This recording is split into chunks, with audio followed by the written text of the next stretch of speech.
Hello and once again welcome into the 11th class history. This is Sumit Kumar Suranvanshi. We already discussed about the sources. We discussed about the many type of the humans. Also we discuss about the livings and developments on the humans species. कल जो हमने human evolutions के बारे में जो methods हैं history के, इससे पहले वाले में वो पढ़ लिए थे. फूड गैदरिंग के बारे में हमने कहीं ना कहीं डिस्कस कर लिया था कि किस तरह से जो है ह्यूमन अपने फूड को गैदर करता है. 4 प्रोसेस हमने पढ़ी थी. आज जो बेसिकली हम पढ़ने वाले हैं उसमें 2 चीज़ें पढ़ेंगे. एक तो टूल मेकिंग कैसे स्टार्ट हुई और दूसरा जो लिविंग रेजिडेंस था ह्यूमन का वो बेसिकली कहाँ से था. पहली जो चीज़ है मैंने आपको पता होना चाहिए कि जितने भी सारी चीज़ें हम सोर्सेज के बिहाफ पे ही डिस्कस करते हैं, जहाँ पे भी हमें सोर्सेज मिलते हैं उसके अकॉर्डिंग हम डिसाइड करते हैं कि उससे रिलेटेड जो जितने भी इंफॉर्मेशन है वो सोर्सेज के अकॉर्डिंग ही हम डिस्कस करते हैं. तो हमें जो है 2 साइट हैं, किलोमे और ओलेजिलेस, आपकी बुक में है अगर आप देखेंगे तो वहाँ पर 1000 ऑफ फैक्ट टूल्स वगैरह जो हैं वो हमें वहाँ पर मिलते हैं. अब एक ही जगह पे इतने सारे टूल्स का मिलने का क्या पर्पज़ है, इससे हमें पता लगता है कि देखिए जो अर्ली ह्यूमन था वो मूव कर रहा था जब खाने के लिए one place to other place, तो वो क्या करते थे कि एक जगह पर टूल्स को रख देते थे. वहाँ पर जितना भी मतलब जितने भी अबेंडेंट रिसोर्सेज वगैरह होते थे उनको खाने के लिए यूज़ करते, फिर दूसरी जगह चले जाते थे. और उसके बाद लिटरली क्या करते थे, जब टूल्स को वहीं पे छोड़ के इसलिए जाते थे क्योंकि जब भी वहाँ पर रिटर्न होना होता था तो वो टूल वहाँ पर काम करते थे. तो हमें बहुत सारी ऐसे एविडेंस मिलते हैं साइट में जिसमें हमें नंबर ऑफ़ द टूल्स के बारे में बहुत ज़्यादा पता लगता है. वहाँ पर ये पता लगता है कि यहाँ के फूड रिसोर्सेज को बहुत ज़्यादा यूज़ किया गया है. तो सबसे पहले जो ह्यूमन है वो रहता कहाँ था, वो lived in the branches of the tree. कि सबसे पहले ह्यूमन ट्री की ब्रांचेज पर ईजिली रहता था. उसके बाद ह्यूमन्स ने क्या करना स्टार्ट किया, जो मतलब बाहर की जो ओपन एयर साइट्स हैं या केव में रहना स्टार्ट किया. तो उसके जो रिसोर्स मिलते हैं वो हमें 4 लाख से 125,000 ईयर अगो के एविडेंस में मिलते हैं, जब हमें केव्स वगैरह देखने को मिल जाती हैं और एयर साइट मिलती है. देखिए सबसे पहले वो जंगलों में रह रहा था, फिर वो बाहर घूम के इधर उधर रहने लगा, फिर वो केव्स में रहने लगा और बाद में कहीं ना कहीं उसने कुछ हट जैसा स्ट्रक्चर्स को डेवलप करना स्टार्ट किया. तो 4 प्रोसेस हैं जिसमें ह्यूमन के हम बेसिकली रेजिडेंस के बारे में पढ़ना स्टार्ट करते हैं कि ह्यूमन के रेजिडेंस में कौन कौन से चेंज आने स्टार्ट हुए थे और कैसे वो रह रहा था. तो पहले वो ट्री ब्रांचेस पे रह रहा था. सेकंड जो है वो 4 लाख से 125,000 के करीबन उन्होंने केव्स वगैरह में रहना स्टार्ट किया. उसके बाद है हमारे पास एविडेंस हैं जो केव्स के हैं वो लार्जेस्ट और साउथर्न फ्रांस से मिले हैं. इसमें हमें सिर्फ ये एविडेंस नहीं मिलता कि यहाँ पर केव में लोग रहते थे, बल्कि इसके अलावा जो एविडेंस हैं वो कनेक्टेड है हमारे. वहाँ पर हमें हट्स मिलते हैं, फूड्स मिलते हैं. हाथ बेसिकली क्या होता है कि चूल्हा होता है, ठीक है. तो इसका मतलब हमें वहाँ फायर के बारे में भी पता लगता है. अब जब हमें फायर के बारे में पता लगता है तो इससे पता लगता है कि वो फायर को किस किस तरह से यूज़ करते होंगे. फर्स्ट थिंग तो फायर का इसका मतलब वो कंट्रोल करना समझ गए थे. फायर को कंट्रोल करते थे तो हो सकता है केव्स में वो वार्म करने के लिए यानी गर्मी के लिए फायर को अंदर जलाते थे, लाइटनिंग के लिए जला सकते थे केव के अंदर, कुकिंग के लिए यूज़ कर सकते थे.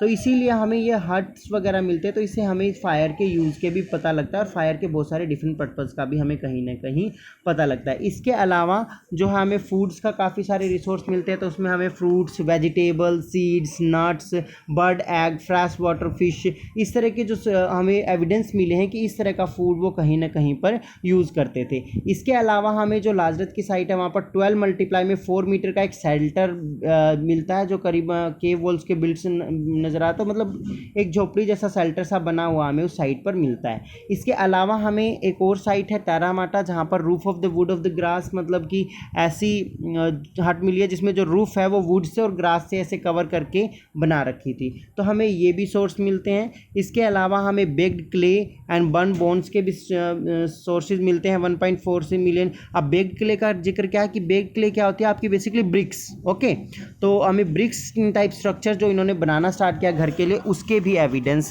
मिलते हैं. तो बेसिकली हम ये कह सकते हैं जो अर्ली ह्यूमन है वो सबसे पहले जो है ट्री ब्रांचेस पर रहता था. ट्री ब्रांचेस पर रहकर वो अपने सर्वाइवल को करता था. लेटरली उसने केव वगैरह में रहना स्टार्ट किया, ओपन एयर साइट्स पे रहना स्टार्ट किया.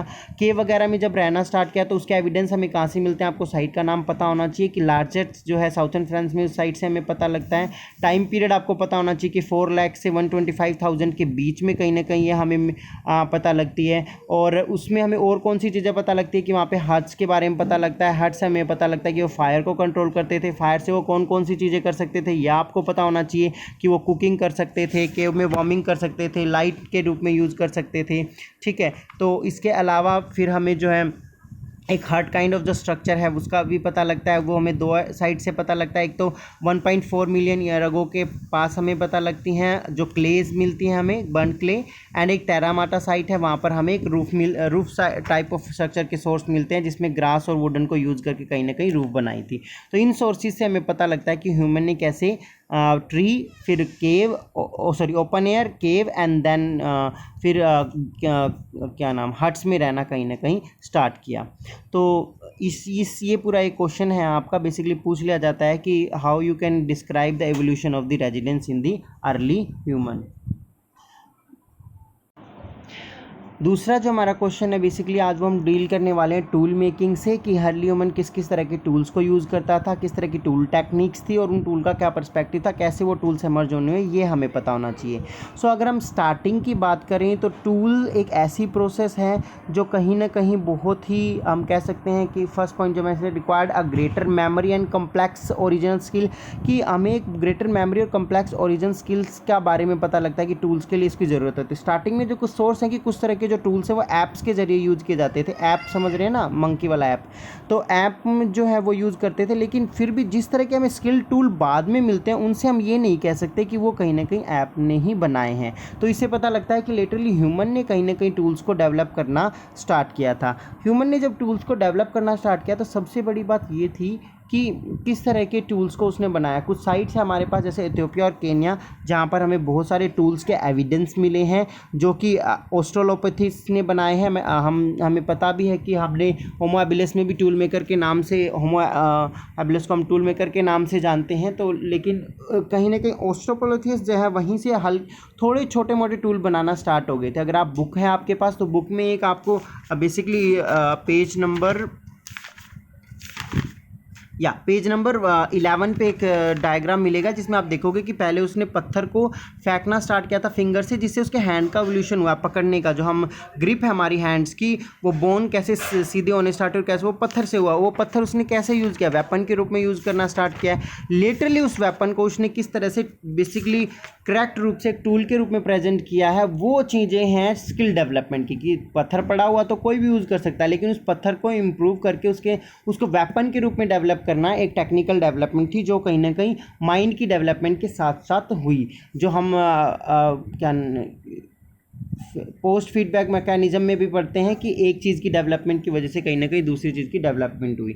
Not clear evidence about was making the tool और मैन की, एक तो ये चीज़ है कि हमारे पास क्लियर एविडेंस नहीं है कि टूल बना कौन रहा था, मैन बना रही थी, वुमेन्स बना रही थी या बोथ बना रहे थे। पर ये हो सकता है कि बोथ वर्क कर रहे होंगे, क्योंकि फीमेल ऐसे टूल्स वगैरह को डेवलप करती थी जो कहीं ना कहीं घर में उनको फूड वगैरह बनाने में हेल्प कर रहे थे या चिल्ड्रंस की टेक केयर करने में, और मेल जो है वो इस तरह के टूल डेवलप करता था जिससे वो हंटिंग वगैरह कर सके और फिशिंग वगैरह कर सके। इस तरह के जो टूल हैं वो कहीं ना कहीं मेल ने डेवलप किए होंगे।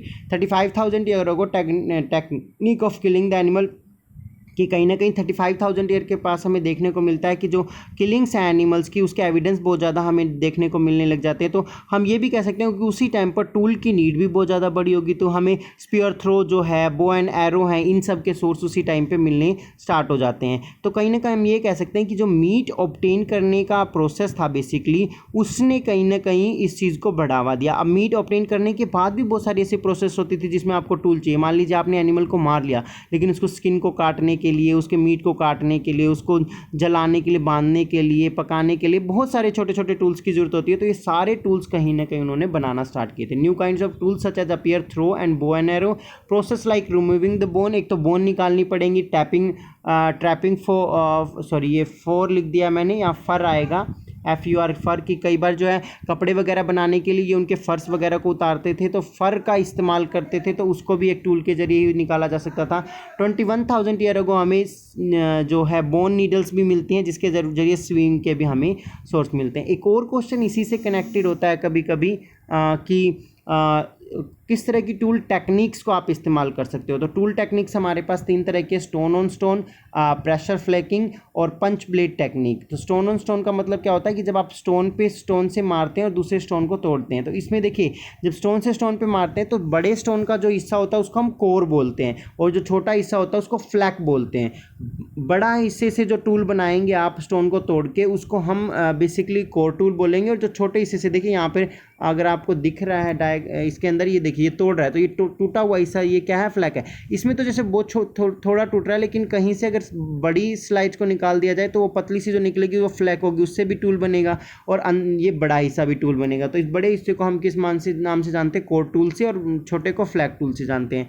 ठीक है, तो इस तरह से एक स्टोन टू स्टोन, एक प्रेशर फ्लैकिंग प्रेशर फ्लैकिंग यानी इस तरह से प्रेशर लगाया जाता था कि कहीं ना कहीं